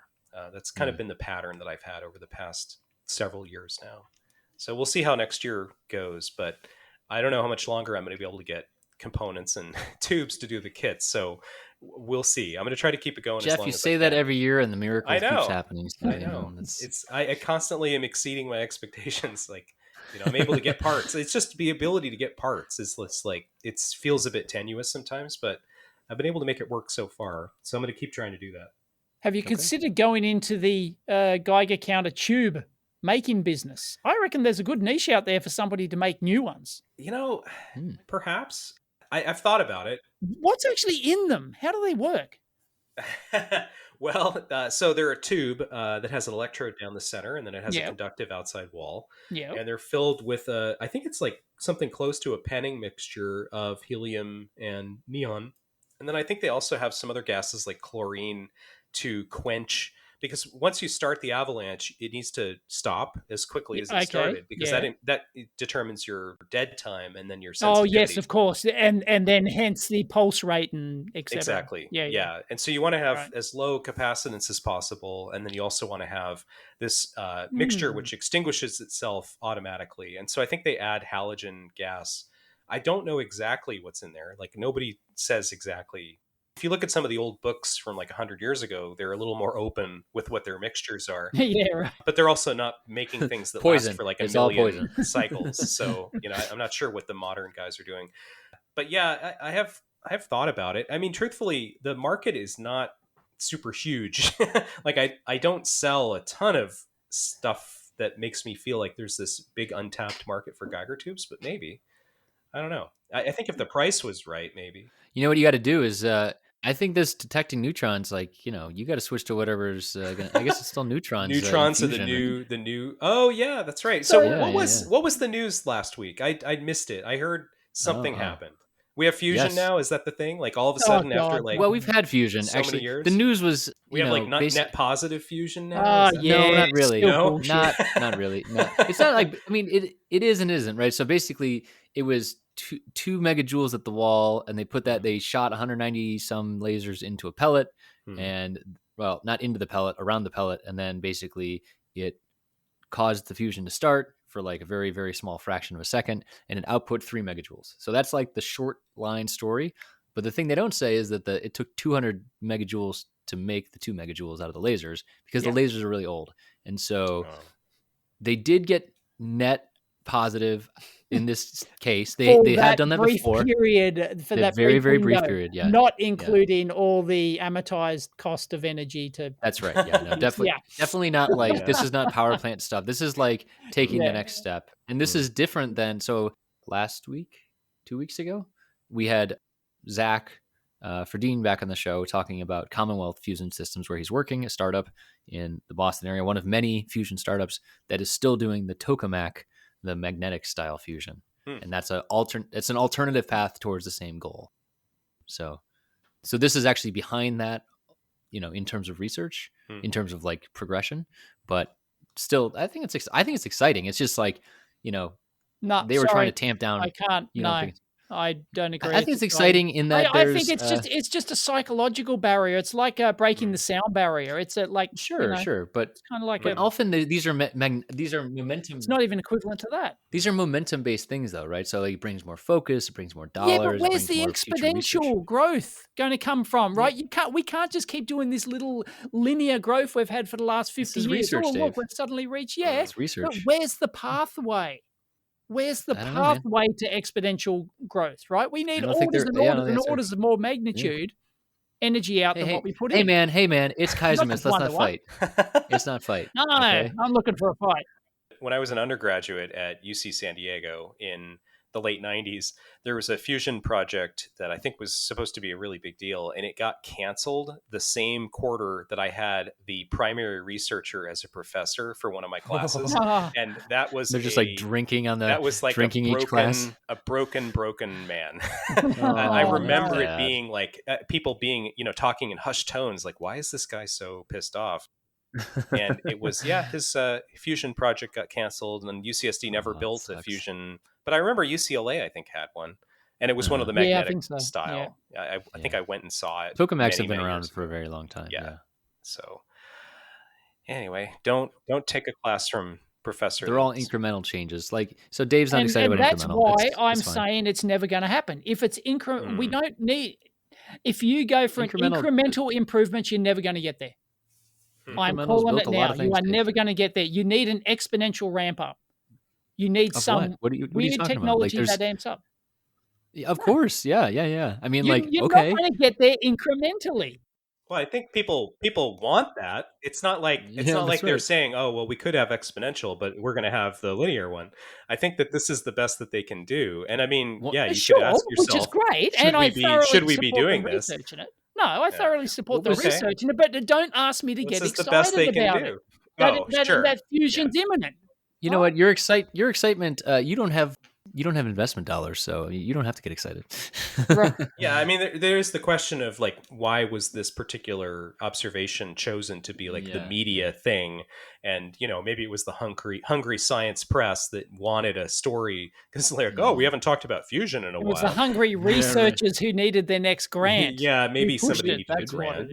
Yeah, it was interesting though. Like during the talk, they showed one chart and it was it was like an they're charting. I don't even know what they're charting against what. Fusion but basically funding it was over time. no, it was one of the It's probably an reactions that inverse was exponential. happening, and it was like it basically looked like an IV curve, and I was like, oh, I know You've that made looks a like. diode. You've made a diode. That's right. Yeah, exactly. Yeah. So A laser diode. So it's diode in, diode out. I don't know. Get it? Diode in, diode. Diode, laser, diode in, diode Oh, yeah. Oh, out. diode. I get it. Yeah. Ah, I'm here all week.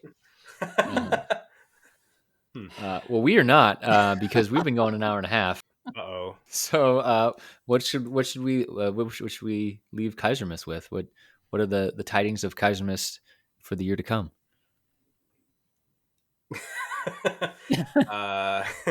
What else should we talk about, guys? We got like 2 minutes left. What else should we talk about?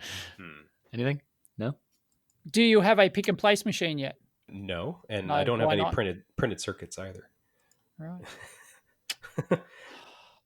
I don't. Why should I have a pick and place machine? Is that a thing now? Is That everybody is a getting a thing pick and now, place machine? apparently. Yeah. Yeah, Really? It's a thing. I don't. Yeah. I don't really need a pick and place machine. It doesn't I matter. am a It's a pick and thing. place That is the machine. correct That's me. answer. That is the I correct am the answer. pick You and do place not need a machine. pick and. That's right. I was talking with somebody at one of our hardware happy hours who uses a toaster oven to do his reflow, and that's also something I don't have. And I was like, kind of ashamed that I've never done toaster oven reflow at home. I think that puts me in I'm a little bit behind the curve there. But I've always used a hot plate and hot air and soldering iron. Like I haven't done enough dual-sided stuff to need the reflow oven, the toaster oven. So I think I need that before I have the pick and place. Well, you don't need dual-sided. You just need regular SMD to do reflow. Just need single-sided, jobby. Well, but you don't need a toaster oven if you're going to do single-sided because you can just use a hot plate, which is, I think, easier. There's no air currents to worry about. I think hot plates are easier than. Don't you agree? No, I don't think No? they're as controlled as even they're a super basic controlled. toaster. They're No. super controlled. I I feel don't like I know. can get a hot plate within a degree. And I mean, yeah, you have the connectivity through the board to consider, but you just keep inching it up a degree at a time until you get it to where you want it. But for big complicated boards, I could see it being a thing. Or if the board has a lot of vertical, tall components on it, then yeah, you're going to have temperature gradients over the components, and that could be a problem. But for short stuff like SMT, ordinary components, hot plates work. I think hot plates work really, really well because you can actually get your microscope on top of it and watch it while it's reflowing, which you can't. Oh do yeah, in a no, toaster which you can't do in an oven. Yeah, exactly. It's hard to see inside an oven because you're peering through this little Yeah. glass thing on the front, and it's Yeah. I can't Yeah. see the components in the back. Are they going? Oh, I can't see it. Oh. Yeah. So I think I would do the hot air, the reflow oven before I would do the pick and place machine at home, and I'm not even at the reflow oven stage yet. Okay, maybe next year. Yeah, maybe 2023. I don't know.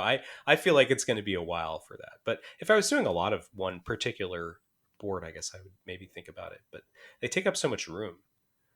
One of my friends just recently sold an entire pick and place line because it takes up way too much room. He had the big machines, and it was a huge amount of space, and they're loud and annoying to deal with. And so he decided, I'm going to use contract manufacturers to do all this, and I'm not going to do it in my shop anymore. And I can totally understand it because who wants to spend hours of their day programming bad 90s CNC stuff in DOS? This is really great because this means two things. One, we know Jeff doesn't listen to the show, and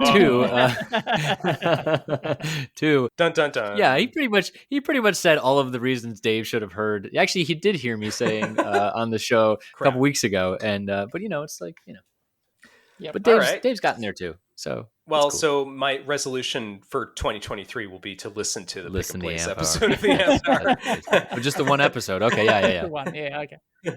Yeah, I got 52 weeks until the next recording. No. So yeah. Well, it was nice knowing you all. Probably my last time being on the show. It's the last Keyzermas. You were coming back whether you want to or not. I'll have my eyes will be held open with toothpicks, or my ears rather, and it'll be the amp hour will be piped in. That's right. Just tiny little piezo speakers that we've hot glued into your ear canal. So how many of these Christmas episodes have we done? The three of us. Is it 10? A lot. 8 at least. I don't know. I don't think it's been 10. No, because we've been doing the show 11 years, have we? Is it 11? Yeah. 12 years. 12 Well, plus now, holy Dave. crap! I feel you like get- it less could for be murder. 10. It could be 10 because Alright. like I've lived in Seattle for 10 years now. It could be Wow. 10 because we've probably been doing it about as long as I've lived in Seattle. Wow. But maybe it's like 9. I don't know. I'm not sure I've properly Oh, tagged them. tagged all Tag the them. things, but Yeah. I have 1, 2, 3, 4, 5, 6, 7 tagged as Keyzermas, but maybe Oh, others so will you work were kinda right. This is 8. Huh. Yeah. Or This there's a would be it. couple that are we'll just Oh, those man. have been And now forgotten about. now I'm looking at this fantastic art that I've done in the past, and it's Yeah. And now he does. If you don't know, Jeff, Chris does all his art using the power of AI now. AI. Yeah.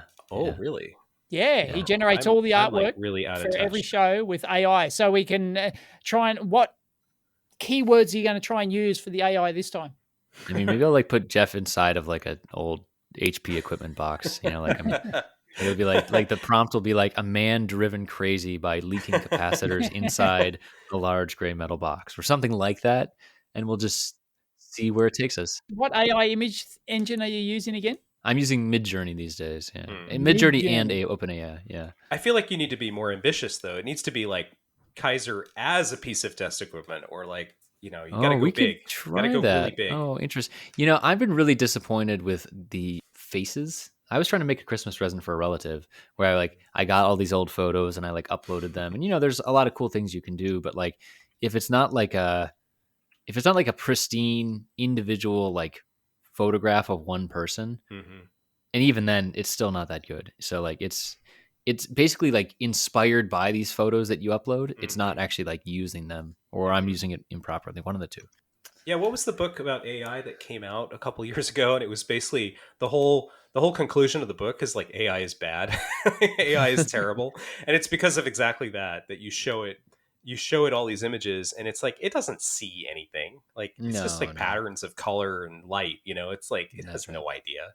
It's like when you show it text, and then it just like gives you back gobbledygook. Like it doesn't comprehend any of that. Like maybe it can fake comprehending it if you show it enough of this stuff, but Yeah. well, I mean, it's getting better generally. oh So, yeah, I don't know. no, it's getting like scarily better, right? Like this year, that's probably like 2022, right? 2022 was the year that AI went from like ha ha ha to like holy crap. Like it, Yeah. I feel like that's probably one of the biggest changes that we've seen. I've been amazed at some of the things that have popped out. It's not been, like I said, nothing with human faces, but other stuff that like come out of it. Like I've been using it for blog art and stuff like that, and it's unreal. Like I'll send you guys. Oh, some if I photos was after. doing a book, I wouldn't bother hiring someone to do some artwork. I'd just spend a day throwing in random Yeah. words into an AI art generator, and then it pops out and it's all royalty free. And I think, isn't it? That's correct. Yeah. Yeah. It's all licensed Yeah. like that. I mean, whether or not it should be, there's a lot of debate about that, but The images 'cause that you it's- provide, do they become a part of it? Like, does it suck up that data Does it, and like, now eat that's them? a part Yeah, of the Oh, I I'm don't AI? sure it does. Surely it yeah, I'm would. sure it's probably You've lost become all part of the rights to those collective. images. Yeah, Yeah, those yeah, I'm images sure. are no longer yours. yeah. Huh. Yeah. Interesting. Weird times we're living in, guys. But who knows? Maybe within a year from now, we'll be like, oh yeah, remember when the AIs didn't fix all our test equipment too, or fix all the whatever, Yeah. do the hot plate reflow? So who knows? Yep. I watched a movie last night which had Katie Sackhoff in it. It was a Mars one. God, I can't even remember the name now. It was I actually fell asleep watched watching it, but it had to You do watch some of the worst movies, Dave. they were sending You really, a you probe to really are Mars. optimistic. You always go after the Mars movies, and you're Yeah, very I know. optimistic. And I'm just like, that is a hot pile. I could tell just from like the stuff you share on Twitter and elsewhere. Yeah, I literally fell asleep watching it. But it was about, and they sent an AI robot to Mars to investigate why the last human mission actually crashed. So they sent this AI robot thing, and I don't know. It fell in love with the alien that was there. Yeah, I know Something that. like that, yeah. Yeah. 50 Shades of Red, it's called. So I have to try and finish that tonight. Oh, boy. Well, thank you so much for having me on the show. It's as always, it's a pleasure. Thanks for coming back, buddy. And yeah, thank you. I hope we get to see each other sometime this year. I don't think we saw each other this year. No, I don't think we did. I didn't make it to any conferences this year, I don't think. Yeah. So yeah, I've been kind of laying low. But I'll have to come out to the Seattle Hardware Happy Hour. Maybe maybe that'll be the fix. We have a great time. It's always it's a great group of people. We're very dependable. Like every month we are wherever, we go all bounce back and forth, and it's a great group of people. Enjoy that a lot. Awesome. So yeah, you should come and check it out. I just added a link to, I did Christmas soldering. I told the AI engine to generate Christmas soldering, and it's came up with a pretty lame looking, I don't know. It's not even soldering. It's using a screwdriver, I think, instead of soldering. So it's, I just set the link. Can you see it? I can see it, yeah. Yeah, it's like, nah, fail. I'm sure that's not a soldering iron, right? Is that a screwdriver? What the heck is that? It's too low resolution for me to. It's like a fairy wand. Yeah, I don't know. I don't know. Yeah, no, it's a fail. Wah. All right. Well, until next time, Jeff. Happy Keyzermas. We'll see you next year. Yeah, happy holidays to both of you, and thanks again. It's great chatting with you. See ya. Bye.